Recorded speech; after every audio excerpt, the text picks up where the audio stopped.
এই যে সনাতনী বা সংখ্যালঘু আমরা যারা আছি আমাদের উপর, কেন আমাদের উপরে এরকম হামলা হবে? আমাদের হামলার পরে আমরা এই যে 8 দফা দাবি নিয়ে এতদিন এত বিক্ষোভ মিছিল, এসবকে আমাদের সমন্বয়ক ভাইদের আকর্ষণ করছে না? আমাদের বর্তমান সরকার কি এসব দেখতে পাচ্ছে না? আমাদের 8 দফা দাবি কেন মানা হচ্ছে না? আসলে আমাদের সনাতনীদের সব থেকে বড় উৎসব দুর্গা উৎসব, শারদীয় দুর্গা উৎসব। শারদীয় দুর্গা উৎসবে আমরা দেখতে পাচ্ছি বিভিন্ন পূজা মণ্ডপ কমিটির কাছে বিভিন্ন ধরনের চাঁদাবাজি করা হচ্ছে। এসব চাঁদাবাজি কি আমাদের প্রশাসনের দৃষ্টি আকর্ষণ করছে না?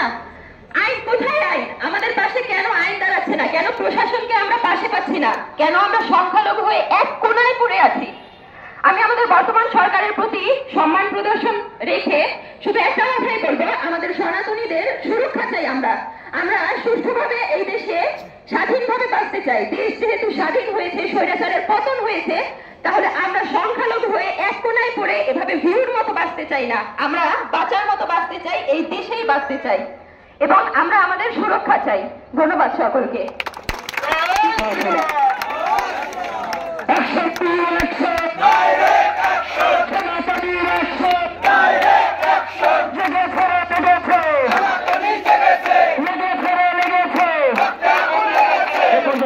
আমি বক্তব্য দেওয়ার জন্য অনুরোধ করবো বরিশাল প্রধান সমন্বয়ক